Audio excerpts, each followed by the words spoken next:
or I had a redo. I hit the button too soon. I had about 2 minutes worth of tape here rolling. Anyway, I had the glasses off, I put them on, I said this piece of hair, I can't do anything with it, it's a distraction. I said yesterday I didn't have my coffee in the morning, I forgot it. Yeah, by the time I got out in the car I realized I didn't get the coffee. Which basically is the reason why I would go to the store in the morning. Well, I do. Well then, you know, they could feed the cats there, I have to feed the cats, get some bread, other things. But my point is, yesterday, during our discussions, not here, I needed that so bad.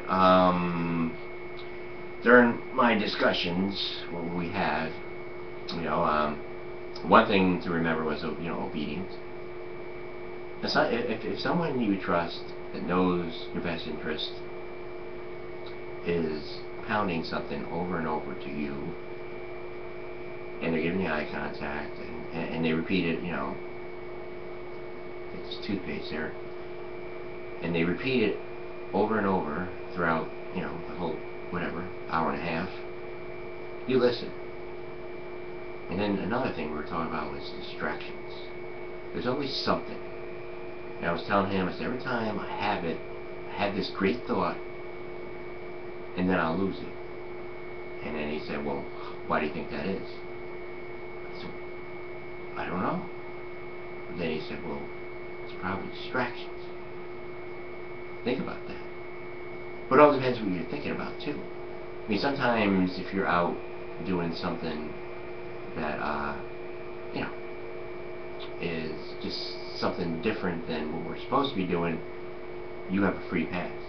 But if you're out there doing right and doing good, there's always a distraction. If you look at the history, you look at all the people who had good, great, intelligent ideas, suddenly they're ousted, or they're gone, or we never hear from them again. That shouldn't be the case. Anyway, it's coming up on 6 o'clock. Trying to get caught up here. Did I do a guy and a girl looking to see what Brandon's doing? No, not yet, man. Finish your coffee. Thanks, God. Anyway, I want to tell you a little bit about what I do here, any newcomers. In the morning, every morning I have to be somewhere at 5 o'clock.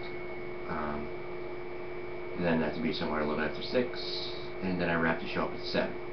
This is my way of doing Facebook, my creativity. This is how I do it. Everyone has their own world. Everyone does things differently, as we've seen. But you people are always welcome to help me or join in on the show, any kind of topics. You know, I think today we have one going, or I'm thinking about one. It's just one I thought about because a friend of mine was we were going at it a little bit in a spirited way all week about, you know, all this politics, which I only like to spend 10%, 15% maybe on politics.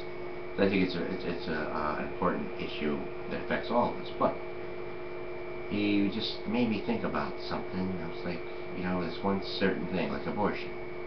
I'm like, well, what if we were aborted? You know, how would we feel? You know, we don't even have a chance to even state our case or say why, you know. And it's a controversial topic, but not really. Not really. There's a lot that should have been done 20 years ago on this, even 30. You know, good raising, good parenting, and all that stuff would help a lot. Good education. As a human service major, I said, you know, at 16 years old, we got to start educating people. We got to tell them what is going to happen. You know, and like Roz was just saying here, you know, or somebody said it, you know, we're kind of in our own worlds, you know, something like that. We have to go through. It's early, people. Let me see if I can get over to what he just said. See, a distraction. This is great proof of how distractions work. And I'll continue this when I'm going to stop right now. I'm going to go back. I'm going to focus on what he just said because somebody's distracted me. And we'll get back to twinkles and stuff like that. But right now, we're just keep it where we have it right now. Keep it on 7. I think I got something.